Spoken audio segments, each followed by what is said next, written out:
Hello, everyone. It's Bill Fairman and Jonathan Davis. Wendy is not going to be joining us today. We're all sad. Yeah, It's contain your nothing wrong. sadness. She'll be fine. Um, as an investor, passively in a fund, have you ever wondered if you could take advantage of some of the tax deductions and things that most property owners can take advantage of? Things and details coming up. Yeah, right after this.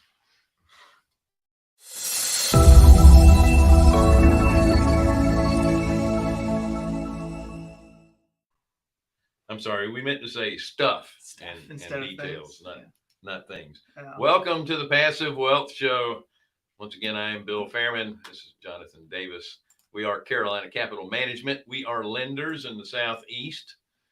We make loans to real estate investors. So if you're a borrower interested in borrowing money, go to our website, carolinahardmoney.com. Click on the Apply Now tab. If you're an investor looking for passive returns, then click on the Accredited Investor tab. Don't forget to share, like, subscribe, hit the bell. Uh, also, we do have a comment section for questions if you have any. It's either on the right hand side of your screen or below, depending on the platform you're viewing us from. Put in a question. If we have an answer, we'll answer it. If we don't, we'll tell you we'll get back with you or find someone who does. We'll conveniently skip over it and not see it. We have some interesting real estate news locally that we'd like to discuss. So let's get to the breaking news.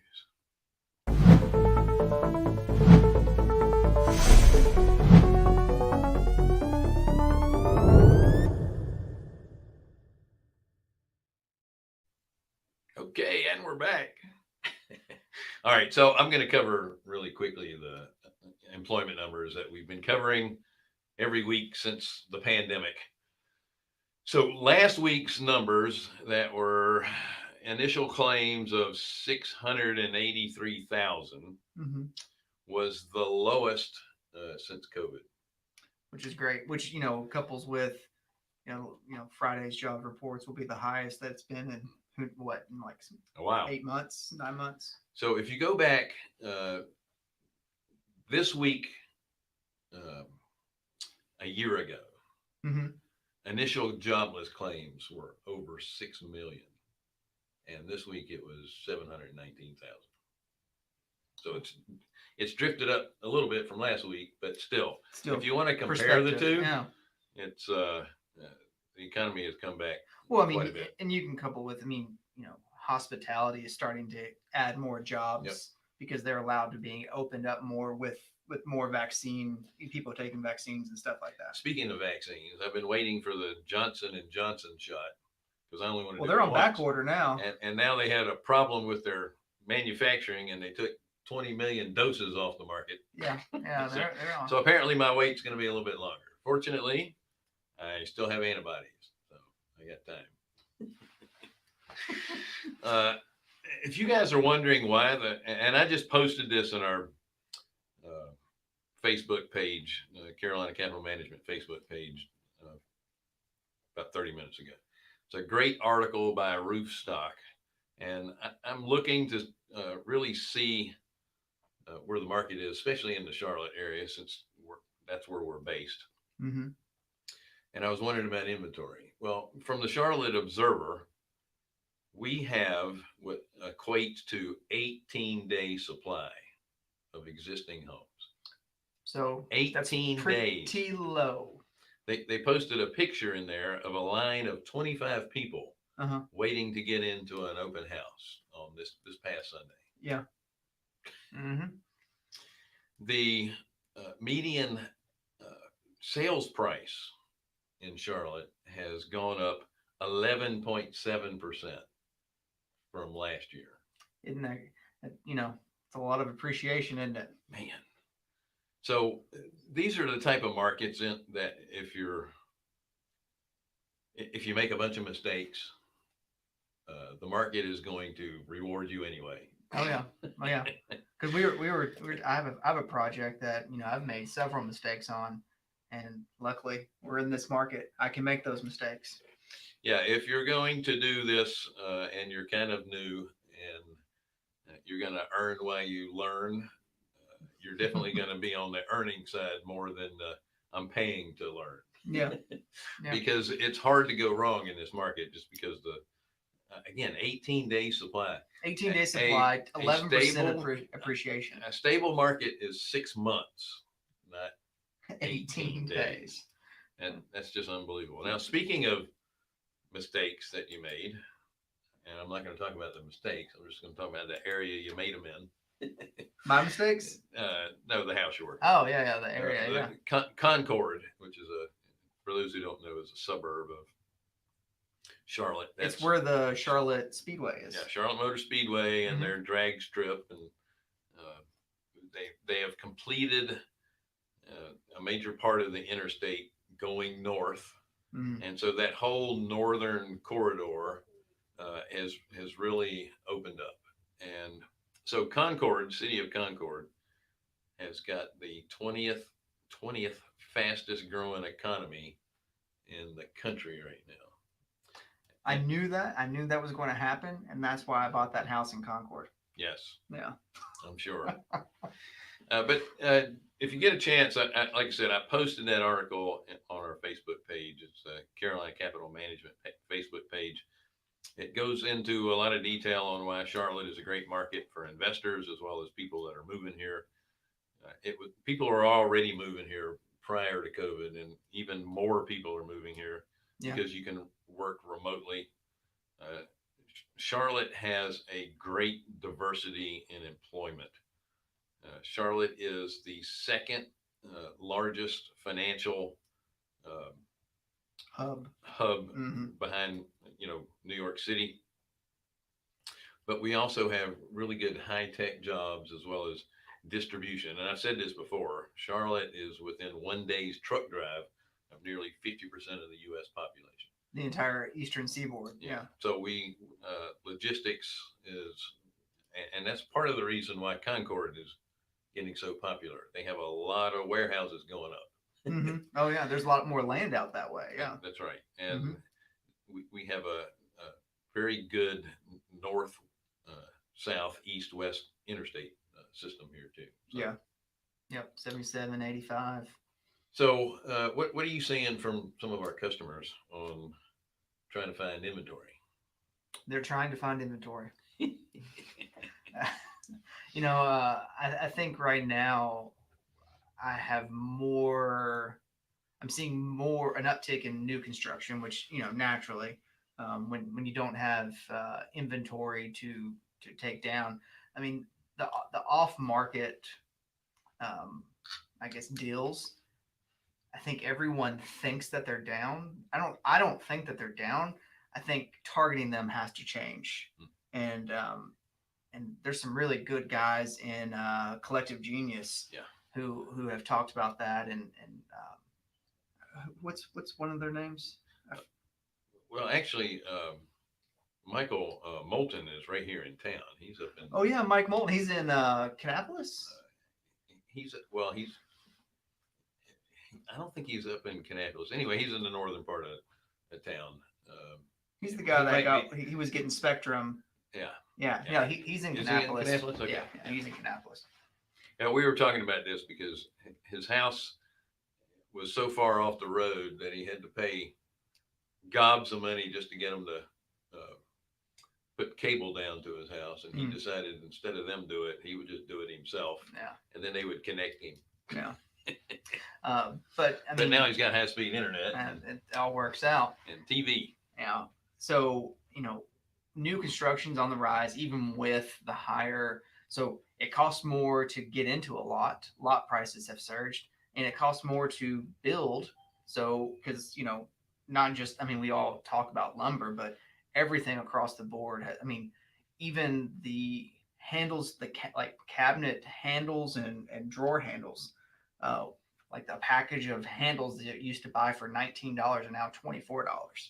It's commodities, yeah. And we're running into an issue where there is real inflation, and I'm going to cover that soon.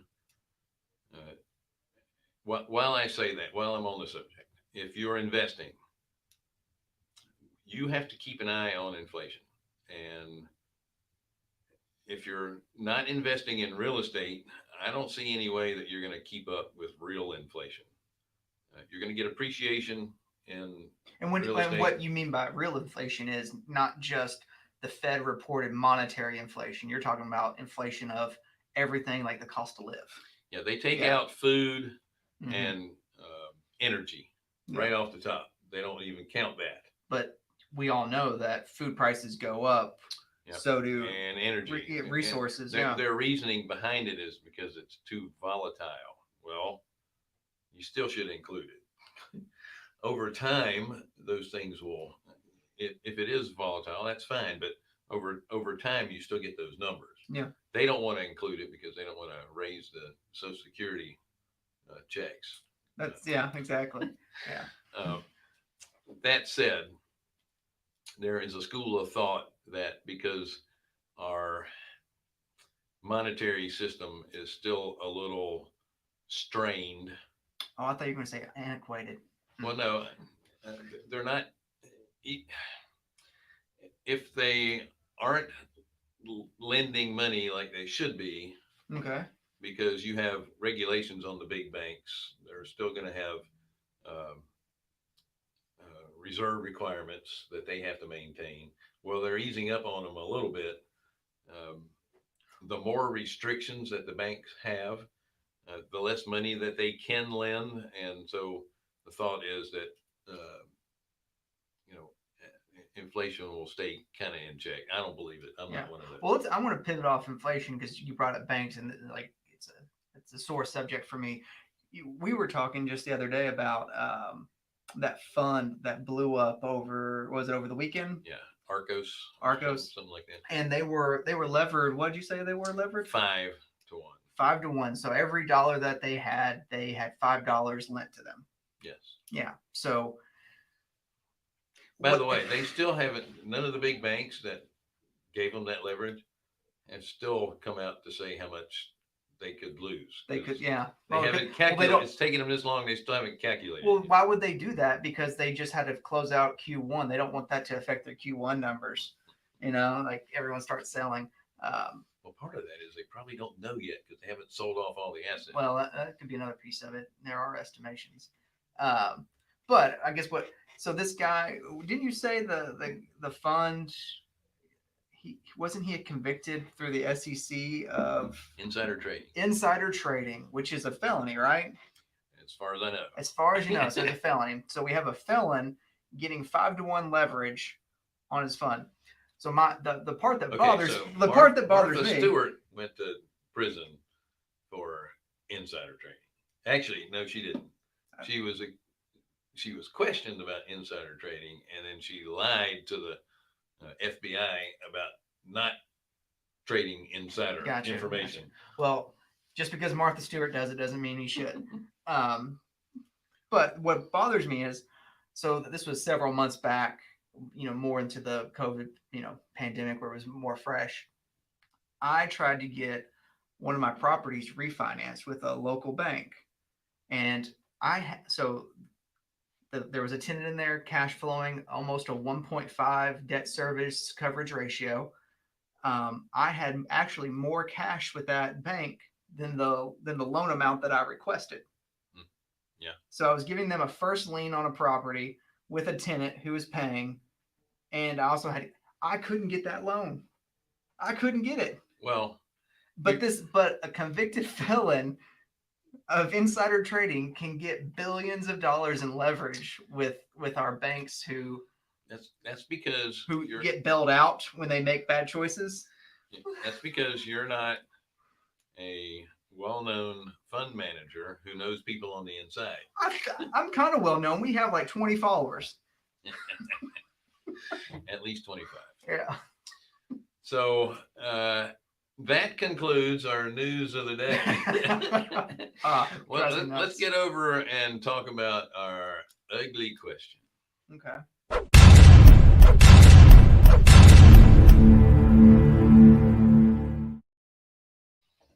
Well, frankly, today's question isn't really that ugly. Uh, it is a question from an investor. If I'm an accredited investor, is pass through depreciation possible? Uh, that all depends on whether the fund has depreciation in it or not. Or even if it's a fund. I mean, or I guess it could be. You could just be an LLC partnership that's passing through. Yeah, No. we're all going to start off with this same attorney answer. It depends. It depends on how the fund is structured. But in most cases, private placement funds are owned. They're LLCs that are owned by the investors. Correct. Okay. Yep. So if the LLC is buying property, and if you're in the real estate side of things, and essentially you're buying property for the income, and then, and again, there's different types of funds. Some funds are going to buy existing cash flowing properties that don't need improvements. Some are going to build.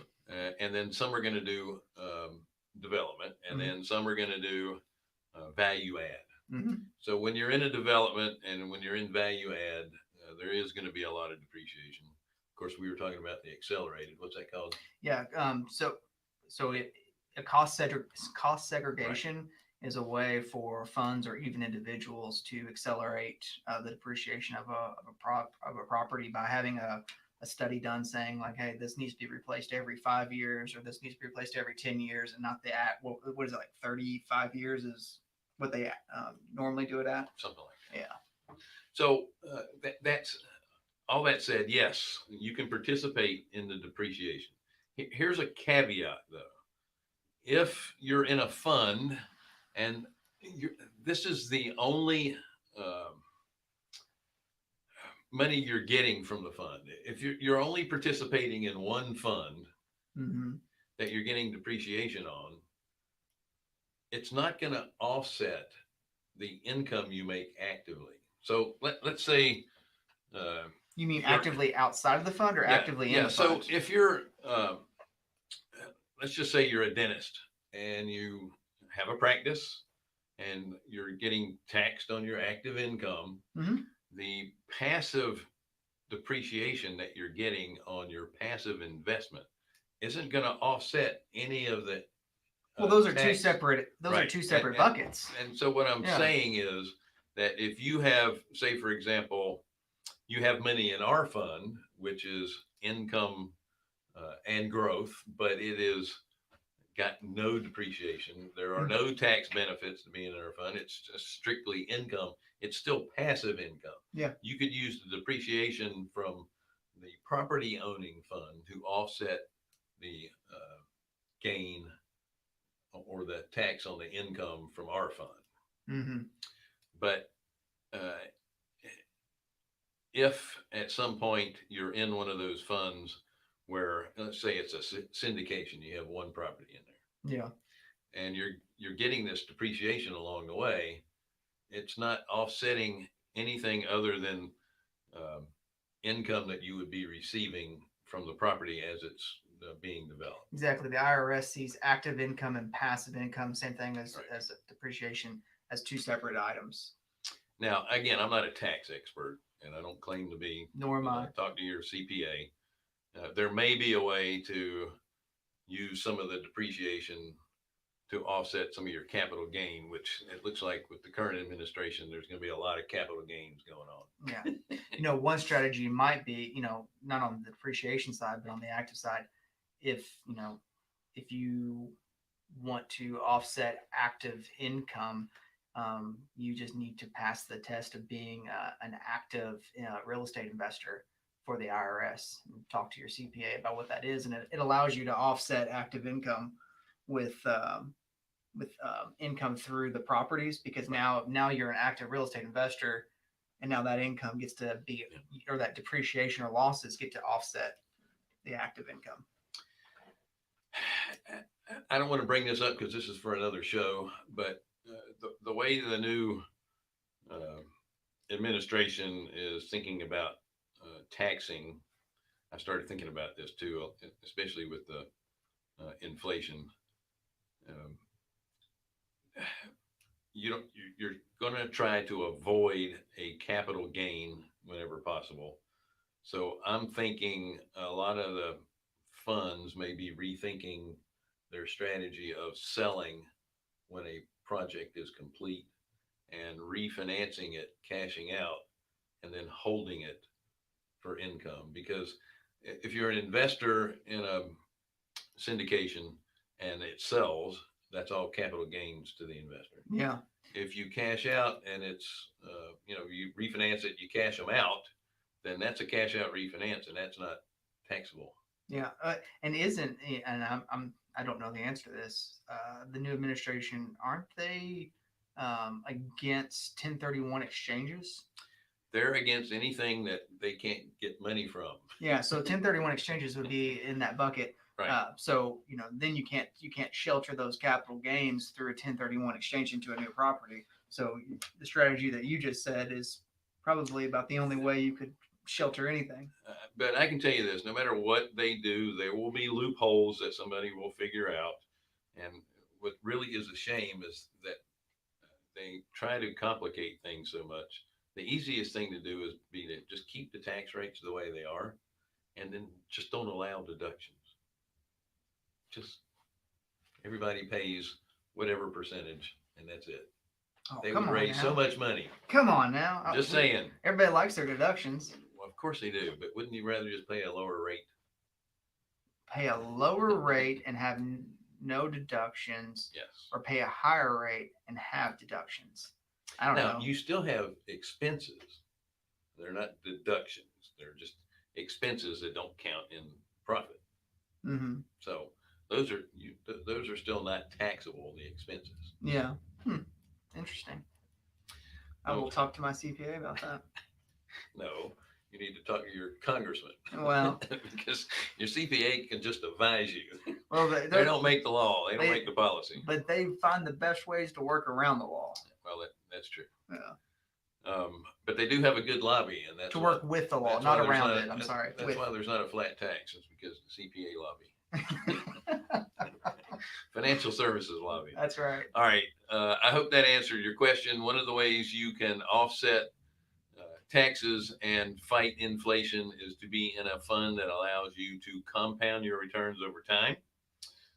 Because if you're just getting your standard return, whatever it is, whatever fund you're in, that's going to be at a certain level. But if you're allowed and you're in a position to grow versus you need the money right away, yeah. My suggestion is to always compound it and let it grow, because now you're definitely going to beat inflation if you're compounding your returns over time. Yeah, I mean, what if someone created a Roth IRA, started a self-directed Roth IRA, started loading money into it, took that money and invested into a fund like ours that allows you to compound interest. So now you've already paid the tax on the front end. You're compounding interest. That's a pretty sweet deal, isn't it? Yeah, you can do the same thing with a life insurance policy that you can borrow against it, and the money that's inside of the life insurance policy is non-taxable, but the money that you make in the fund would be taxable. But it's a good way to offset at least half of your return tax-wise. All right, we're getting down here to the bottom of the hour. I don't want to forget Wednesday with Wendy. That Wendy gives people 30 minutes of her time, talk about anything real estate. There's the link. Our next show is with Javier Hinojo. He is a real estate investor in the Raleigh-Durham area, and he's got quite a story to tell. So don't forget about our next show. We also are participating in the Quest Expo that is coming up at the end of April. I think we have a link there as well. There's a code where you can get 50% off, I think, for the tickets. Thanks again for joining us. This is the Passive Wealth Show. I am Bill Fairman, and that is Jonathan Davis. We are Carolina Capital Management. We are a lender in the Southeast. If you're a borrower interested in borrowing money, CarolinaHardMoney.com. Click on the Apply Now tab. And if you're an investor looking for passive returns, click on the Accredited Investor tab. Again, don't forget to subscribe, share, like, hit the bell. We'll see you on the next show, which starts momentarily. See you later.